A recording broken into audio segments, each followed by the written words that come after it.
सूखी हुई तुलसी जी हैं उनको आपको सुरक्षित रख लेना चाहिए। जो तुलसी जी की लकड़ी होती है वो लकड़ी जो आप गले में कंठी पहनते हैं उस कंठी को बनाने में काम आती है।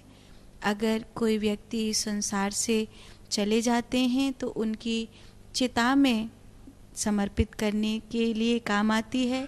अगर वो भक्त हैं, वैष्णव हैं जो गए संसार से, तो उनके लिए समर्पित करने में काम आती है।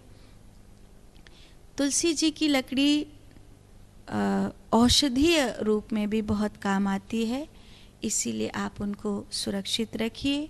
और आप सूखी हुई तुलसी जी की लकड़ी से विशेष रूप से कंठी बना सकते हैं, या फिर जो कंठी माला बनाने का कार्य करते हैं उनको देकर आपकी अपनी पूजित तुलसी जी से ही आप कंठी बनवा सकते हैं।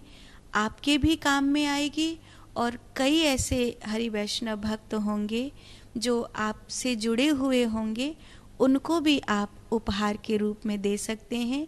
उनको वास्तविक सच्ची तुलसी की कंठी पहनने का जो सौभाग्य है वो प्राप्त होगा। क्योंकि कई बार बाज़ार में ऐसा देखने में आता है कि तुलसी की कंठी बोल करके देते हैं, पर वो अन्य अन्य लकड़ी का ही मोती होता है, तुलसी का नहीं होता।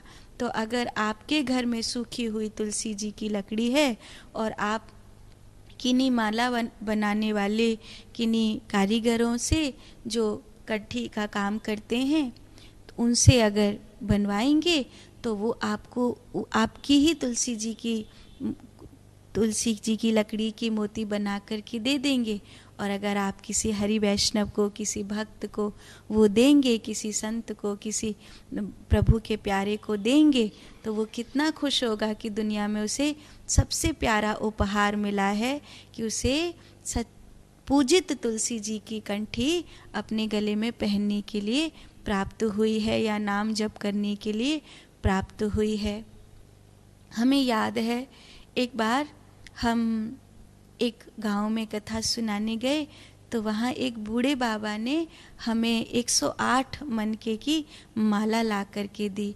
उन्होंने कहा, महाराज जी ये जो हमारे बाग में तुलसी जी होती हैं तो उन्हीं के तुलसी जी के मोती से लकड़ी से बने हुए मोती हैं, वो हमने अपने पास अपनी जान की तरह संभाल के रखी कि देखो ये सबसे कीमती उपहार है। तो आप वो कोई आपका पाप नहीं है, बस उसका उपयोग सही होना चाहिए। हम जो नाम जप मन में करते हैं, क्या उसके लिए भी हमें साथ में जल रखना चाहिए नीचे छिड़कने के लिए?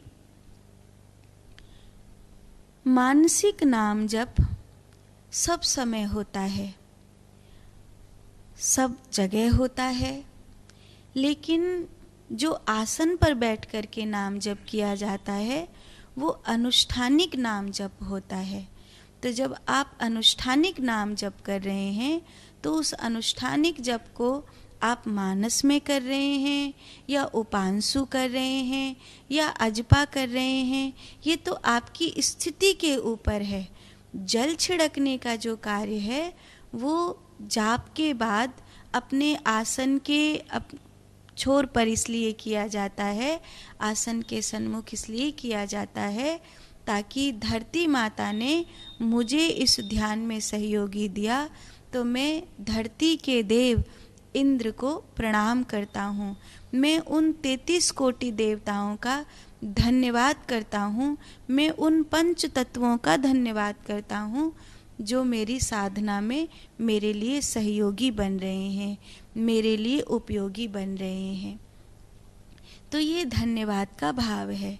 अगर आप जल नहीं भी छिड़कते हैं तो यहाँ पर कोई दोष नहीं है।